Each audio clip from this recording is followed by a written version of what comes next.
Hello everyone. Yeah, it's me William again, and today I'll be showcasing the case that I just mentioned, the 53-year-old female that came with so and so complaints. So just giving you guys a heads up, I will be now showing you the typing, so you don't have to waste too much time. But once the assessment is done, or once I'm finished typing everything, I'll just give you a quick review before I go for the final report sending. So yeah, be back soon. So I've added all the relevant history with the vitals. It's a pretty detailed case sheet. I've given almost everything that I've shown on the WhatsApp group as well. And this is my final investigations page. So M53-year-old chief complaint came on so and so March with the relevant complaints over there. And then for the investigations, I've just added the abnormalities. So from 22nd March, we have higher WBC count with higher neutrophils. There was also some RBC abnormalities when it comes to the distribution width and reticulocyte count. And of course, the electrolyte imbalance. I'm presuming majority of you are going towards that direction as well. And then even the thyroid is there. And then even for the relevant dates, 26th, 27th, and 22nd, 26th, and 27th. There were a few other reports in between, but most of them were just for electrolyte correction, so I didn't add them as well. And then for the radiological investigations, there was only one done over here, the MRI with MRA. I wrote the MRI lumbar spine with whole spine screening in the history of presenting illness because the patient come initially with those complaints of lower backache. I also mentioned the Ultraset and duloxetine that was given initially for the suspected lumbar radiculopathy. So there's that as well. And yeah, let's generate the AIS, lumbar spondylosis.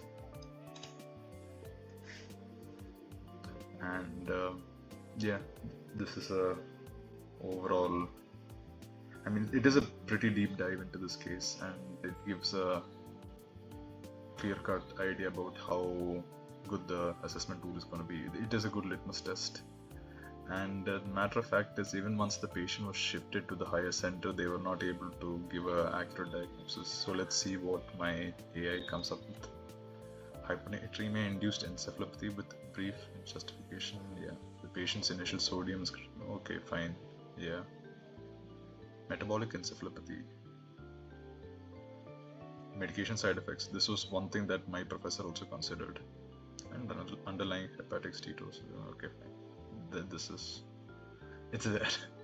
Cervical lumbar radiculopathy. Okay, fine. That is just the least likely case. Immediate investigations, again, repeat. Thyroid function. Okay, vitamin B12. We've done all this. We've done all this as well, but we did not go towards B12, folic acid. We also checked magnesium. Magnesium was normal, so I should have mentioned that. Repeat MRI brain if symptoms don't resolve promptly. This was done in the higher center and nothing was seen in the MRI brain. EEG. There was no suspected seizure, so this is also one thing that is new. That is one thing to keep in mind. And interventions. Okay, then this is obvious for any medico. This is also done in our setup. This is also all done in our setup. Endocrinology for evaluation of, yeah. So in our center, we were not able to do the endocrinology evaluation, but in a higher center, that would be, I mean, you would be able to do that and then add that to the history as well.